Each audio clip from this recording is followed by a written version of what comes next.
In this video, I would like to demonstrate to you how you could sculpt out of a very basic cube. For example, quickly different surface studies for a cell phone shell. So here's my cube. I'm going to edit mode and, for example, press S and Z and scale it down along the Z axis. And currently I'm just only eyeballing it, and then I go into the front view, S and X, and maybe scale it so that it starts getting the proportion of the phone I would like to have. And right now I basically have a cubical representation of the volume of my future cell phone. Then I could press Shift D and maybe move this one to somewhere there, because I would like to keep a copy of this one, because this is now the model I would like to work with.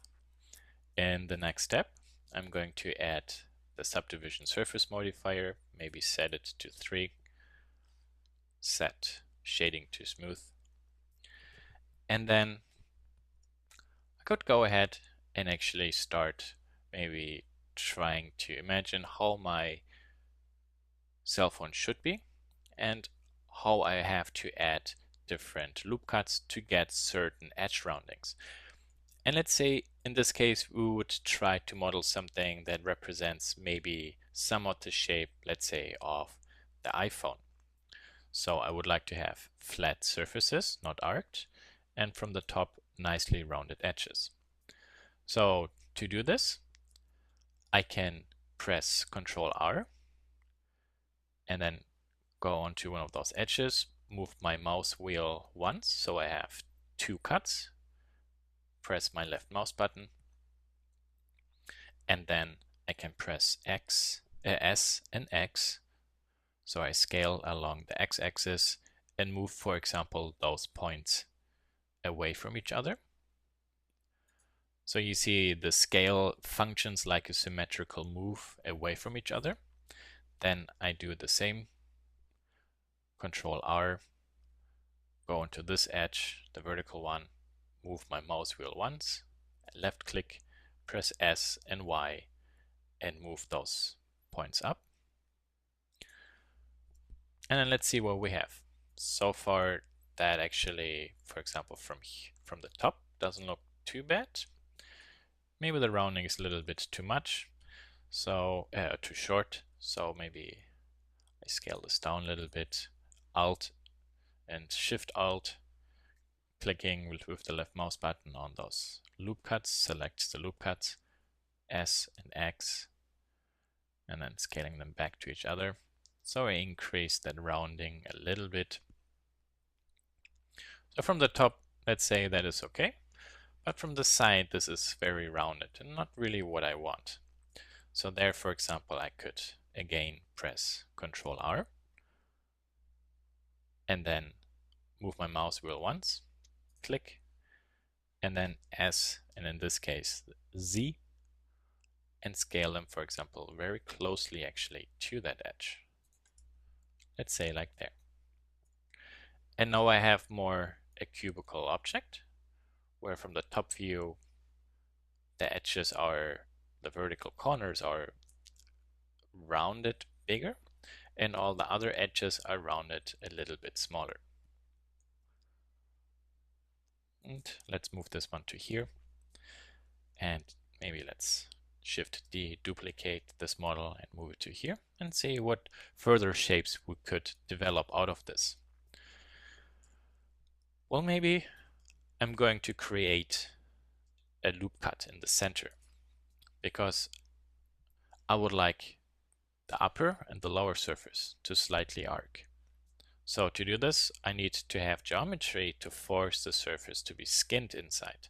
So I created this loop cut, press S and Y to scale, and for example, move this out a little bit. But now you see the surface goes horizontal and then goes up, goes down, goes horizontal, and goes into the fillet. And I rather would like it to be a nice continuous arc, so I have to Shift Alt select both loop cuts And then there as well, press S and Y and move this a little bit out. Because what I'm shooting for is that those points that I selected are roughly representing an arc. And now you see also the surface inside roughly represents an arc. You see? And maybe this loop cut I move to here. Let's say there.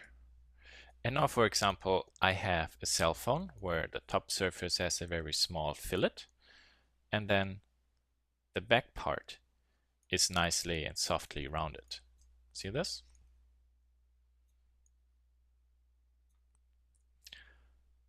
And maybe let's Shift D, duplicate this one and move it to here. Let's see what we further can develop out of this shape. Well, what happens if we select this loop cut and this loop cut, move it down a little bit, and then, for example, I press S and Shift Z, so to prevent scaling along the Z-axis, and simply move it out just a little bit. Let's go to top view. Okay, as you can see, the surface scaled along the y-axis a little bit more than along the z-axis. The sides are a little bit thinner than the top parts, so I have to press S and X and adjust this a little bit. I have to eyeball it. Okay, so maybe like this. And let's leave the edit mode, go into object mode. And now we see that by having two lines close to each other, I can crease, for example, the surface, like there. But I would like the same creasement also here along, for example, this edge. So I can go ahead, Control R, and add a loop cut, maybe like there. And there you see now how we quickly designed a nice linear bezel that is flat, fillets over into the top part, and then fillets or blends over into the back part.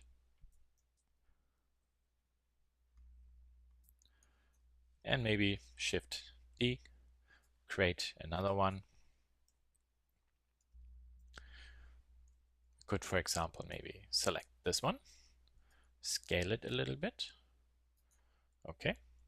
Then I press Control R, move it to here, click, and then S and scale it out a little bit, because maybe I would like this to arc a little bit more. So this is a little bit rounder.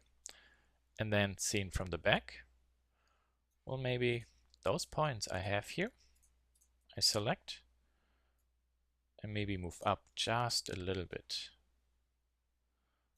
so that maybe the surface actually starts to arc a little bit more. You see, this whole area is arced, and here it's perfectly flat. And from here, there's the same. And I could continue this game till eternity, but I hope this quick demonstration, for example, showed you how you could rapidly maybe explore the surface quality of a very symmetrical object, like here, for example, a cell phone case. And you probably noticed already that tasks which are possible in Alias but very time consuming, like creating the fillets, blends, and surfaces, here is just a matter of few clicks, while in Alias you have to put down all your construction geometry to even achieve those surfaces.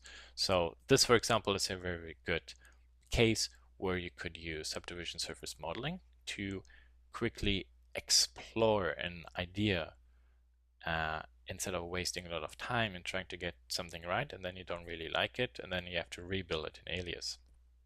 Plus, the way how we build it here, we can even bring this geometry into Alias and it will perfectly match.